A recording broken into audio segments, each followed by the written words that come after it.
Well, hello, everybody, and welcome to another late night, not quite morning edition of the Missing Wolves post-game podcast live stream, whatever we're calling it. But I'm Andrew here with my colleague, the first time talking to the 6'10" giant that runs 6'7". Don't give me three more inches. 6'7" giant that runs Wolves Twitter. Charlie Walton, how's it going, man? I'm not doing too bad. This was a pretty entertaining game for as frustrating as it was. But yeah, I'm really excited to be here. So I appreciate you having me on.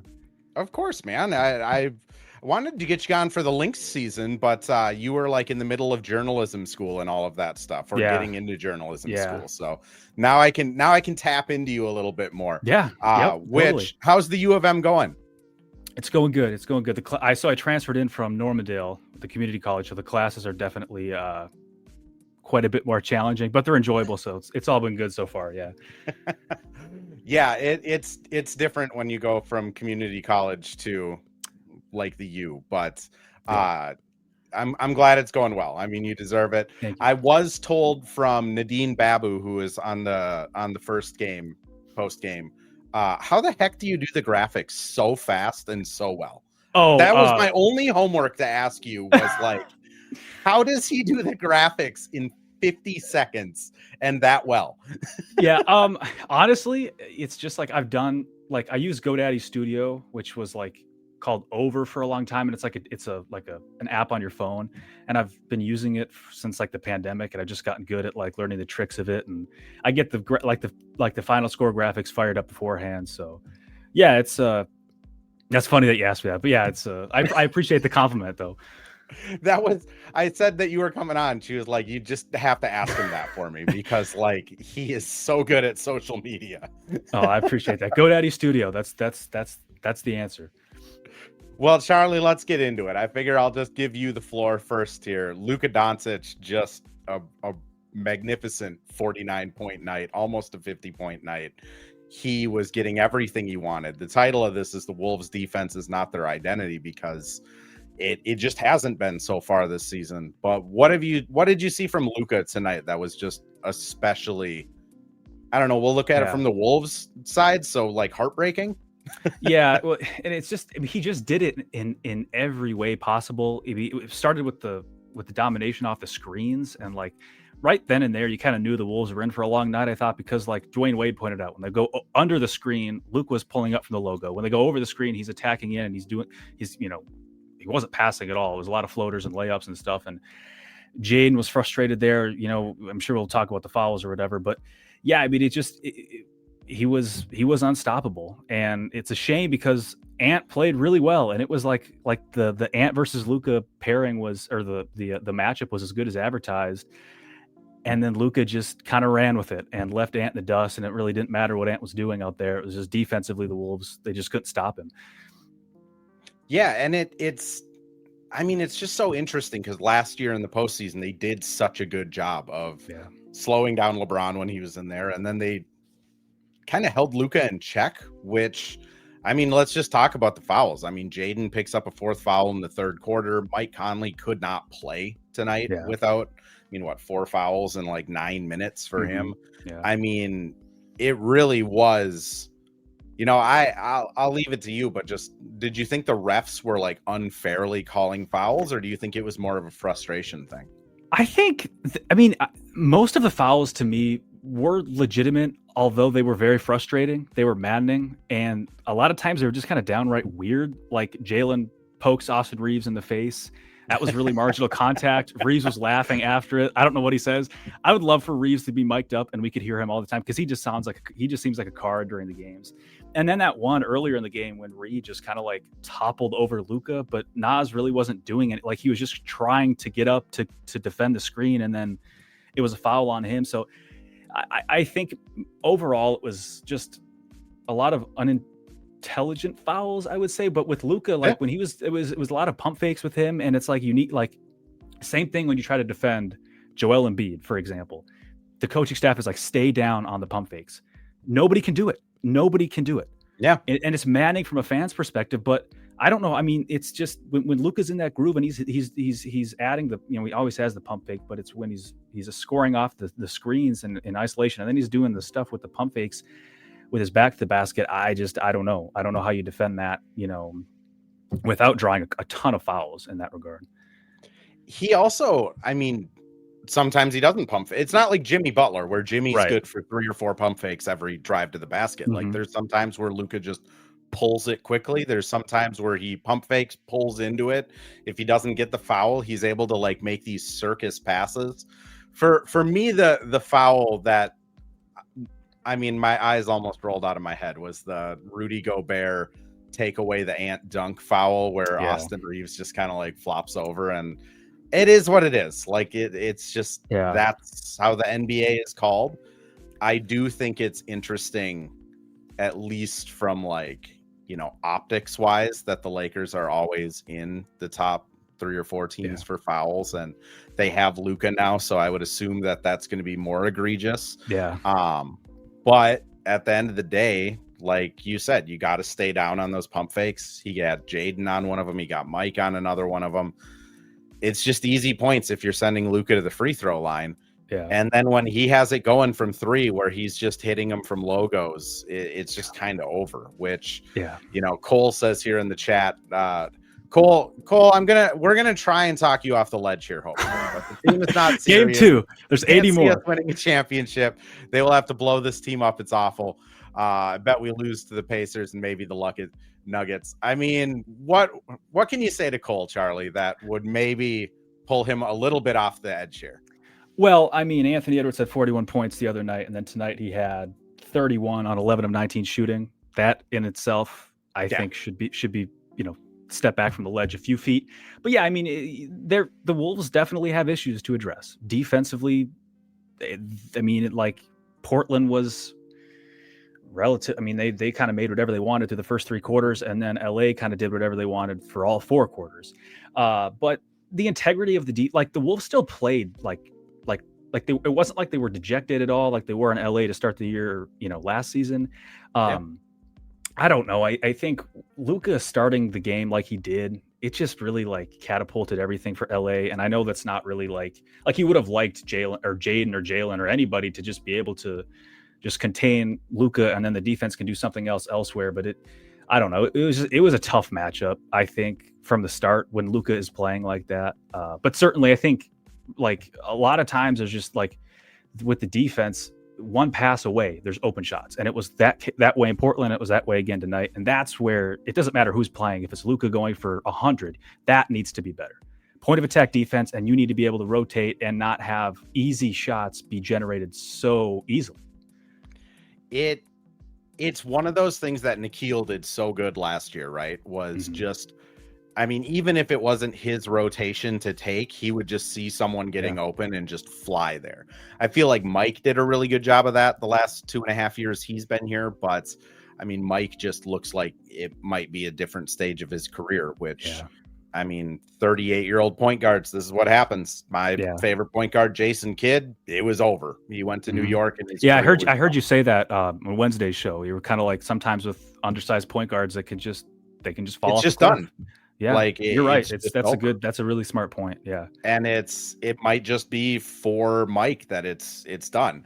I hope not, because I really enjoy him as a person, and I really want him to be a key piece on a championship winning team for his legacy. But Sean mentions it here that just Mike and Naz were pretty much unplayable, which I'd love to get your thoughts on Naz, because I think through the first 2 games his defense has been noticeably pretty bad. I try to give him the caveat of he did have a really rough tragedy over the summer, and I mean, he's kind of admitted it. Ant talked to us before they flew out to Portland that he's just not quite in basketball shape yet, which makes sense. But what did you see out of Naz tonight? Yeah, certainly. So I think offensively, tonight he shot 2 of 9, and he just looked really just deflated after some of those misses toward the end of the game. I certainly am with you, Andrew. I can't imagine what he's going through. I think Chris Hine, I saw tweeted about it too. You're going to be a little all over the place. The defense, though, I don't know. I mean, like, I hate to segue into this, but like the defense with Nas has always been a concern, and it was like he was getting blown by on the perimeter, and then defense like around the rim. He's never been a rim protector, and that's what was really damaging in Portland is when Gobert was off the floor.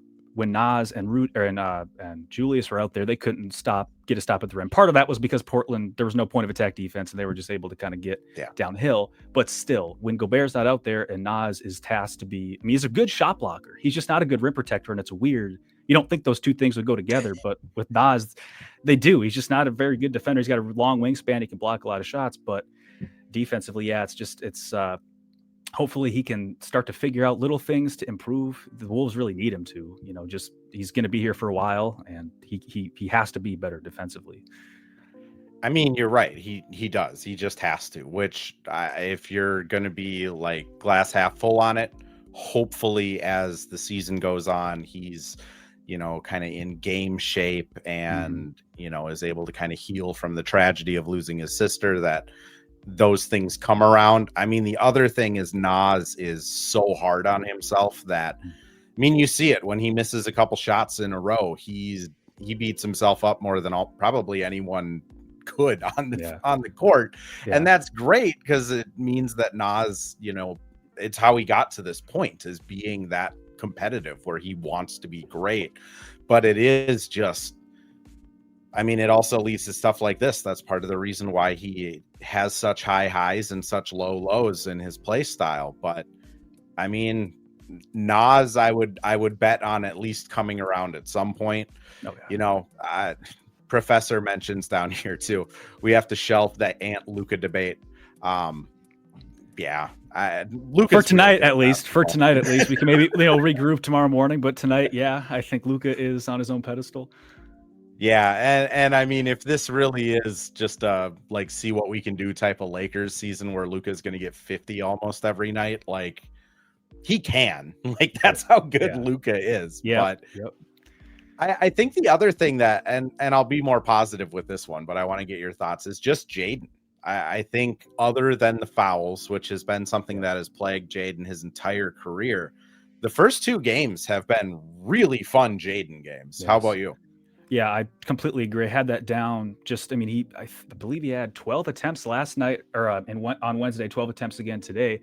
That was the third most on the team, against Portland. And I had that in my pregame notes. It's just like, this needs to continue. This needs to, where Jaden, he was getting a lot of those looks in the flow, but he was just a constant presence offensively. And I think the word constant is really important with Jaden. Tonight he went 0 for 4 from deep, which is, he was 3 for 4, I believe, in Portland. Was positive just because Jaden, even when he was having that breakout toward the end of last season, he wasn't particularly good from beyond the arc. I think he obviously will need to continue to get better there. But yeah, I mean, overall, it's just like you mentioned, the fouls and the frustration that came with that was the unfortunate part of tonight's game. But again, Luka was, I mean, anybody would have became fed up with what he was doing. So yeah, very positive from Jaden. I think, only the 10 points, nothing really jumps out.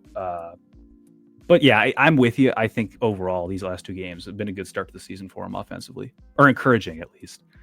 Yeah, for me, it's, 5 of 8 from 2. If Jaden's going to do this grab and just drive, go in fast breaks, I mean, he is an unbelievable athlete. I mean, in the first half alone, he was kind of proving that this new faster play style really suits him. It does. But yeah, the 3-point shooting is probably going to be the thing with Jaden for his entire career. Is Jace Frederick jokes quite a bit of is he Andre Roberson, or can he get better than that? And yeah, I mean, I don't think Jaden's ever going to be a 44% 3-point shooter, but if he can get you something, even if it's just 35%, I think it changes the makeup of this team. Yeah. Well, and he's talked too, and I think it was Jaden, KD would probably vouch for this too.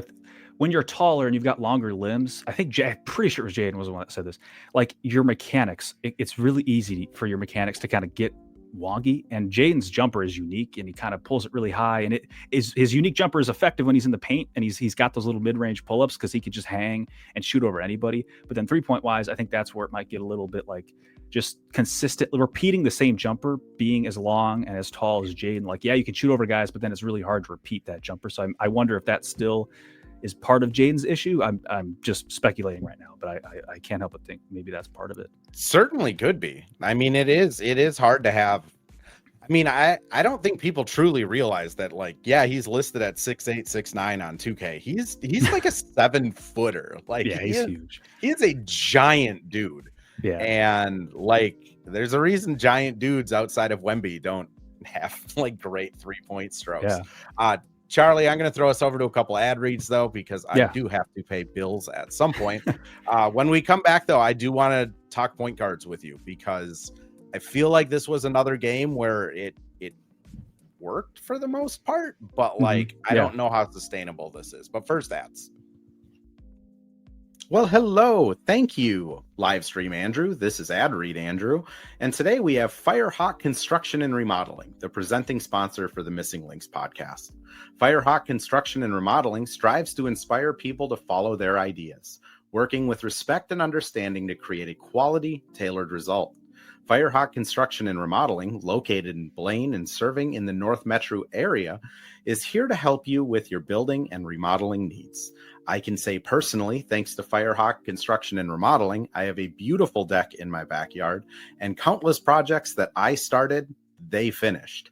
Get started on your new deck or remodel today by calling Isaac at 763-710-5686. And we're back with another ad read. This time for Pence Homes, the presenting sponsor of Hitting the Hardwood Network. From the best tools and technology to transparency throughout the entire process, Nate Pence and the Pence Homes team is the top choice for buyers, sellers, and is proud to support you and your home ownership goals. Get started today by calling 612-308-1122 or by emailing info@pencehomes.com. All right, Charlie. So point guards. Kind of shocks the world. Dante DiVincenzo gets the gig prior to Portland. Yeah. Tonight played better, like admittedly, 28 minutes, 4 assists. I don't think he had 6 turnovers. Let me check. Yeah. Correct. No turnovers. In fact, okay. All right. He is now only averaging 3 a game. There we go. Dante starting to curve back. But with this Dante experiment, I would say like it is a lot of Ant, a lot of Julius kind of initiating things. To their credit, both of them had 5 assists. They only had 5 turnovers to their 10 assists. Like, that's not the worst thing in the world. But then looking down the bench, I mean, Bones Highland gets 16 minutes. 6 of those were in garbage time. You look at Mike Conley, just 9 minutes, minus 11 in those 9 minutes, just 4 fouls. It was a mess for Mike. 2 turnovers, which is wild. And that's kind of it. I mean, they really didn't play tonight with a point guard.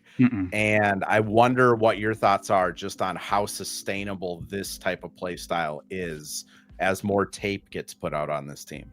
Yeah. Well, I think the first thing I noticed tonight was like Julius Randle was effectively the point guard. Like, he was taking the ball up every time down, and he did well. Like, Julius is a point forward. We talk about it all the time. Tonight was a good example. You know, the 5 assists doesn't jump off the page, but he really kind of controlled the offense really well. He had a great game overall. Julius has had a really good start to the season. He's exactly what the team needs right now from him. I'm with you though. It's a lot to ask of Julius and Ant over an 82 game season to be like, not only do you guys have to be our 1A and 1A, 1B, but we also want you to be like our point guard at the same time. And do like, it's an odd kind of dynamic there. So, but for as long as this team is made up how they are, I don't know how you really, because Dante DiVincenzo was not a point guard. He showed that against Portland. I get Portland's pressure is a little unique to them, but like when it matters most, that's the defense the Wolves are going to face, because that's how you beat the Wolves. It's kind of how like Indiana showed it in the regular season, and the Thunder showed it in the playoffs. Like, you play fast and you pressure. Dante's not a point guard. Finch said it before the season. He's at his best when he's an off-ball shooter. Yep. So then that means, like, in the starting lineup, unless you're going to replace somebody else for a point guard, which you're not, if Dante's going to be the one guard moving forward. He likes to call himself a basketball player. He doesn't like to, put a position on him, but he really doesn't like the position. No, he doesn't. Yeah, he said that in LA today. Does not enjoy that. Yeah. So if that's what's going to happen, you're going to have the basketball player Dante be your point guard. Like Julius and Ant, they're just going to have to shoulder more of it. And then hopefully what can happen is the defense comes around and you can get more quick outlets. Jaden can get involved. He's really good in transition, like you mentioned. So Bones Highland, he's done fine off the bench. Not fine. He's done well. But yeah, for as long as this is kind of how it is, I think Julius and Ant just by default are going to have to shoulder more. Against Portland, second half, they did kind of Terrence Shannon Jr. bring the ball up. Let's see what happens. He plays 13 minutes, has 2 turnovers, minus 13 tonight. Did not look comfortable for, I would say, pretty good stretches of this game. It looked rough for TJ. Bones, like you said, he's fine. Like I think Bones maybe is getting a little bit, it's interesting with Bones because he is like a good floor reader. Like his assist to turnover ratio, whole career has been fine. Tonight, again, 2 assists, no turnovers. Like he's fine, but I don't think he's going to play 36 minutes for this team. And then we talked about Mike, and I'll just kick it to you. What do you make of the Rob Dillingham of it all? Yeah, I don't know. I didn't look in Portland. There was not a single time in that game where I was like, Rob Dillingham should be in right now. He would not have done well. Portland's pressure would have played him off the floor as quickly as he got on the floor. It wouldn't have been a good situation for him. And then tonight, when Conley goes down with the injuries, with the fouls, Finch goes right to Bones Highland. Highland won the job in the preseason. If you want to look back then, he played really, really well. So I don't know. Rob's in a similar situation he was last year. I think I don't know how you break through when Bones, like we said, he's fine. He's what the Wolves need from him. I think in that situation, he's lengthy. He's a little scrappy defensively. He fits more what the Wolves want to do right now. So I don't know. It's tough. I'd like to hear what you think about Rob, because I really don't have a good answer for him right now. I don't know. I have learned over the last 5 years writing on this team that Chris Finch just has a type. His backup point guard cannot turn the ball. Whether it was Monte Morris, who had an all-world assist-to-turnover ratio, whether it was Jordan McLaughlin, who's breaking records going multiple weeks without a turnover. Even if you look at Pat Beverly, Austin Rivers, Chris Finch favors players that if they're going to play 12 minutes, they might miss a couple shots, but they're not going to just cough the ball up going the other way.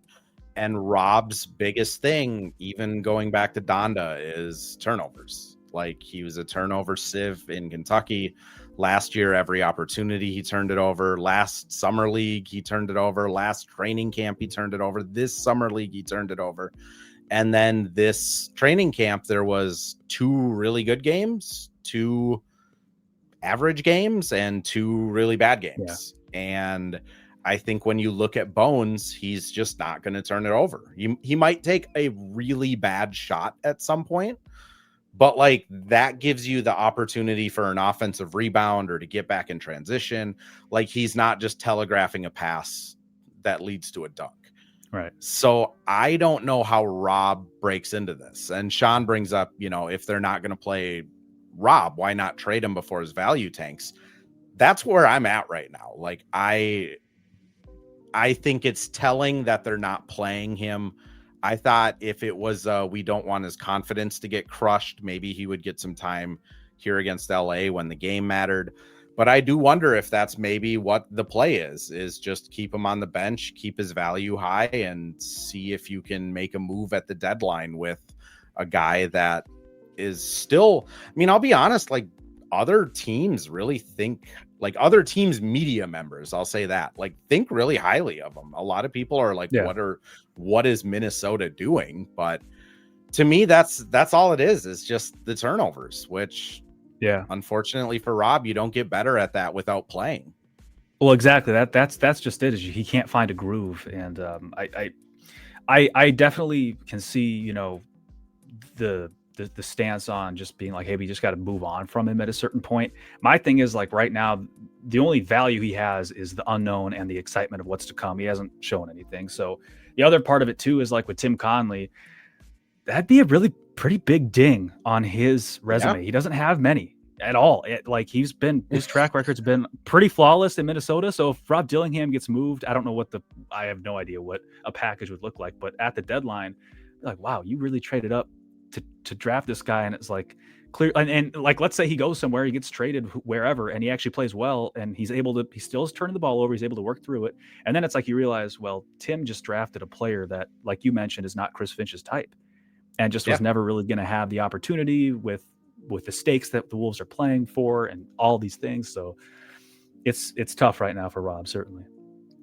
I completely agree with you. Like if he ends up having to kind of punt on this, like that will probably be the biggest ding. I mean, I think we can give him the Wendell Moore one, but that was also like Gupta and Gerson Rosas's like staff, and Tim just showed up and was like, oh, we're getting Wendell. Okay, whatever. Yeah. But like I just don't know where his path is to getting minutes. Like I have been really hopeful for him because he is a really hard worker. He's a really nice guy to talk to. He's, from everything I've heard and seen, like good around the locker room. Coaches really enjoy working with him. But, you know, if I mean, I'll say it this way too. Like his salary is also a salary where if you were to trade him, the only thing you're really getting is a guy on a rookie contract back, unless you pair him with a Julius or something like that, which if that's happening at the trade deadline, things are going pretty bad for the Wolves, you know? Yeah. Like if Julius or Rudy is being traded like that, they are a sub 500 team. I think if that happens, but if it's just Rob, like I can't really think of a team that would trade a rookie contract asset for Rob. That I don't know. What are your thoughts? Do you think like a trade of Rob is even like a possibility this year? Yeah, I don't, like you said, I mean, the money's going to make it tough. The second apron teams are still trying to figure things out. That just makes everything so difficult. The only path for Rob to get minutes is what it was last year. At least the way it looks right now is it's to come in through injuries. It's if Bones Highland isn't available and Mike isn't a factor, maybe he's out of the rotation in a few weeks. It's like, then Rob's going to have an opportunity. Maybe there's just lower stake. I mean, every game means something. So I don't want to say this, but like, you know, it's like, well, like when the Wolves were in Portland last year, and that's where Rob got his first opportunity to kind of come in. And like, you know, Mike was out at second half of back-to-back. I think Mike was resting, and that's where Rob came in, and he actually played well. Like he didn't do too bad. And that's the thing that I'm hung up on with Rob is like in his time, like that actually means something. Like not summer league, not preseason, not garbage. He actually has played pretty well. And he's showing you like defensively, at a certain point, he's going to get targeted. And that's where it's like he needs to just, that's only going to get better with him putting on more weight, really, because he's the same height as Mike. Mike knows the tricks of the trade, but he's also jacked, and he can hang with like Rui Hachimura, for example. Rob can't. But you know, like, but defensively, Rob tries. He works hard. He navigates screens well, and offensively, he might turn the ball over, but he's electric. And the Wolves, I mean, Chris Finch has said like that's the kind of player they need in certain spots, and it's just he hasn't had the opportunity to really run with that at all. So it's weird because, like, one, I'll say you're completely right. Like when he has gotten extended minutes, like he's looked pretty good. Like he hasn't looked bad. I wouldn't say he looks like, oh man, this guy's going to put us over the hump good, but like he looks fine. And I don't know. I just like with Bones getting the minutes over him, I just feel like that's been pretty telling to start the year, because this is where you would theoretically just throw Rob out there and see what happens. I don't know if it's a gel thing where he just isn't, you know, gelled in with the team. I don't know if my guess is it's the turnovers. I could be completely wrong. I mean, Finch is very good at not throwing players like directly under the bus. He'll kind of sidestep it and be like, it's a matchup thing, or Bones won the job, or like he's just very good at not just obliterating a player for no reason. Yeah. But it is telling. Like, it's telling that he's the 8th overall pick a little over a year ago, and he's, I mean, honestly, I'd say he's probably the 11th guy on this team. Well, and it's tough when it's tough when you draft a guy who's built like Rob, like, and it's sad to say, because you could be super talented, and it's just going to take time when he's that undersized, both physically and then height wise. Like, he's got a negative wingspan too. He doesn't have a long. I mean, you got most NBA players have really like freakish. Like, look up NBA players' wingspans. Like, compare it to your own. Bones is the perfect example. Yeah, like he's got a huge wingspan. 6'7". Yeah, and like DeAndre Jordan's 6'11", he's got a 7'6" wingspan. Like, what in the world? I mean, so Rob isn't that. And when you draft a guy who just physically, it's going to take time. That's just it. He's going to take time, and it was very much when he got drafted. You looked at it, you watched the tape, and it's like, this is a project type of player coming to a team that, like, Ant is like. Ant wants to do 3 things. He wants to win MVP, win a championship, and like whatever. I think he said, like, make an all defensive team. Like, when you got a team that's the expectation from your leading player, like Rob, like, you really, I mean, I don't know. I don't even know if you play like fine, like he has done in his time. It's just the fact that he's not going to become like some players are drafted and they just have an NBA ready body. Terrence Shannon Jr. is one of them, and that allows them to excel in certain areas that it's just like, hey, we don't have to worry about you when you're on the court. With Rob, it's like, we have to worry about stuff that you physically can't control when you're going up against Delano Banton and the Blazers. It's the difference between Jalen Clark and Rob, right? Right. Like, Jalen Clark, only a year and maybe a couple months older than Rob, but like, he is built. He knows where to stand. He just kind of gets how to not make mistakes, and he's great on defense. Where Rob, like you said, he tries. Like, Rob does try. He exerts calories on defense, which is a lot more than some NBA players do. Yeah, but it's just such a can of worms. He really should be on a team like Brooklyn, where they're just go roll the ball out. You and Cam Thomas shoot 55 times a game and like have fun. Like, I don't know what his future or his path is on this squad, but it's been bleak.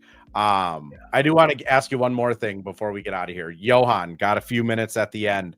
Gonna be honest, love that kid. I just love watching him play. Yeah. How'd you feel about the 4.5, 5 minutes of Johan at the end of the game? Yeah, well, it's just good experience. I don't know. Maybe I place too much emphasis on this. I've said it the last couple of years, like Johan and Rocco Zikarsky getting minutes at Madison Square Garden in the preseason, like, just to take it in. Like, you're playing at, and then now tonight you're playing in Staples Center. You're playing when LeBron James is right there.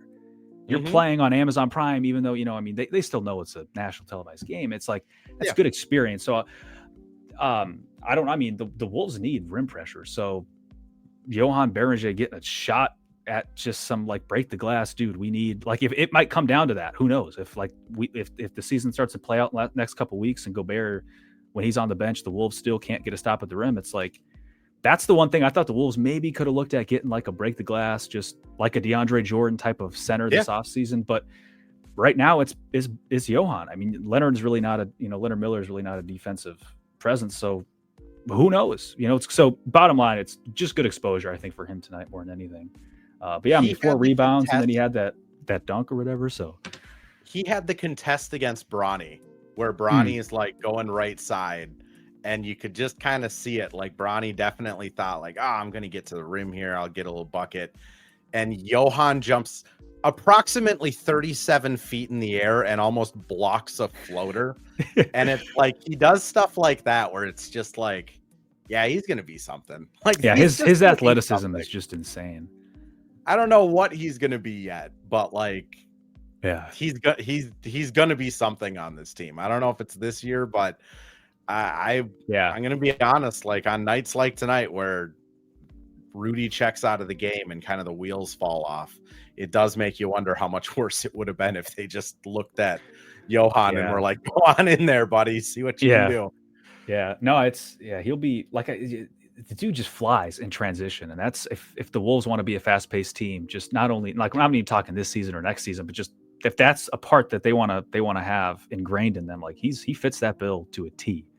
He does. so athletic. And some of that is he's 19, and I always go back on, it's like he learned basketball in 4 years or whatever. Like, what is he going to do in 10 years? And that's where it gets really exciting. That's partly part of the reason the Wolves picked him so high. Is it's like, okay, like you learned English in less than a year, you learned basketball in 4 years. Obviously you're special. You're a special human being. You're a special basketball player, and you're going to do something. So, yeah. I was talking to Alan Horton about him, and we were both just kind of sitting there like, he doesn't do anything other than basketball. Like, really? In summer league, I was like, what are your hobbies? And he's like, looked around and went, basketball. Yeah. And I was like, you don't play FIFA, you don't play 2K, like nothing. He's like, nope, this is it. And just it's just kind of like, oh, you're like a basketball sicko, and you're like 18 at the time.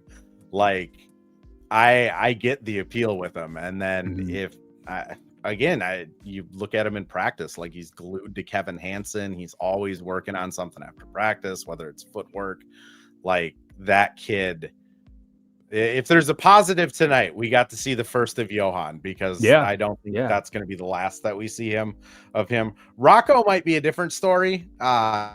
He's a vibes player, but Johan, I think, has a real crack at it. Rocco's got a good jump shot, though. Rocco's got a good jump shot. Like, I noticed that when I was watching, like, I was looking up clips on him. Like, he naturally just has a really good. I don't know if that's going to mean anything for his career long term, but just. Well, I don't know. I mean, like, my mindset's like, okay, he's going to be like Cat, or Kristaps Porzingis or somebody, is just, or Wemby, whatever. Like, I was thinking more of like a stationary shooter, but that's, I don't know, that's not talk for 12:30 after the Wolves lost game 2 of the Lakers, but his jumper looks good. I'll just leave it at that. I will say, when he got drafted, like I was like at the Target Center, he got drafted. And we were all like, who the F is Rocco Sierkarski? So we all start like panic looking, and every draft guide was like, this guy's a shooter. Like, he has upside here. And like, I found the like boomers statistics for over the summer, and it was like 40% 3-point shooter. And he had shot in 5 all year. And I was like, well, can we really say he's a shooter when you shoot 5 threes in 16 games? And then you see him in practice, and like it looks good for a guy his size. Like, the jump shot looks good. That's probably, like we mentioned, it's tough. It's tough for players that tall to have a repeatable and condensed jumper. You think when you're tall, it's like you just want to go as high as possible, but it's like you keep it together more. Look at Cat's jumper. I mean, he shoots it basically at his head.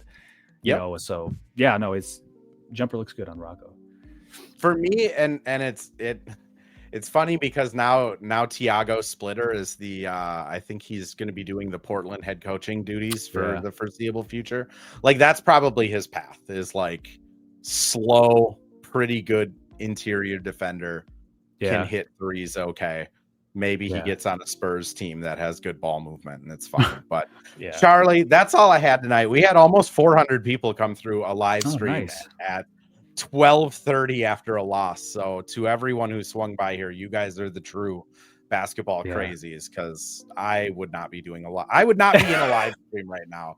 If this was 7 years ago and the Wolves lost to the Lakers, I would be going to bed immediately and kind of grumpy. All of you are better fans than I am. Charlie, I do want to give you the opportunity, though. Anything you want to plug, anything you got coming out? Are you doing anything with the Gophers this year? The floor is yours. Yeah, I appreciate everybody just keeping an eye out for my stuff at Zone Coverage. That's really all it is for now. We'll definitely, I just haven't had the time yet. I'm going to try to get my foot in the door over here for the Gophers, try to see if I can, cover the basketball games. But yeah, just for now, it's Zone Coverage and all my stuff on social media. So I appreciate you giving me the stage there for a second. Of course. I mean, Charlie, you're more popular than I am, and you've been here longer than me. But if you haven't followed Charlie yet, Charlie Walton on Twitter, awesome follow, awesome graphics, and his writing's awesome over at Zone Coverage. So nothing but good words for Charlie out of me. And likewise, thank you so much for coming on. Yeah, really quickly, I just want to say what you've done, is just insane work for us at Zone Coverage. Like the content that you put out, like I appreciate it. Just, especially now with FanDuel is kind of iffy on like Chris Finch's, they're having a camera in there. Ridiculous, right? I don't know what that's all about. Yeah, I hope that changes. But no, I appreciate it. I know the fans appreciate you. You do tremendously good work, very smart individual. So I appreciate everything you do. We got elite basketball minds over at Zone Coverage. I keep saying we're going to take over and start Ringer Midwest, but like I think we could on the basketball side. Yeah, Jonah could be an assistant coach probably. I mean, he knows the game. Literally, Jonah Maves, for anyone who's still listening to us ramble now. And we hit 400 people that have come through. So to the 3 people that have hopped in and are like, what on earth is this? This will be released tomorrow morning as a podcast, Spotify, Apple, anywhere you get your podcasts. You don't need to listen to this part, but if you want to catch the actual part where there's like basketball content, it will be up everywhere tomorrow at 7-8. But Jonah Maves, I am convinced like we're just going to not hear from him anymore. And then we're going to find out he's like a scout for the Raptors. Yeah, he's so a basketball smart at breaking down tape and stuff. Like, he should be employed by a team. But Charlie, thank you so much. We'll do this again at some point this season. To everyone that came by to check this out, check the live stream out, subscribe over on YouTube, Spotify, Apple, all that stuff helps me out. But we will be back Sunday after the home opener against the Pacers. Ryan Eichten from Canis Hoopus and the 2 Words Wolves Pod will be my guest live from the bowels of Target Center after they wrap up. And thank you everyone for listening.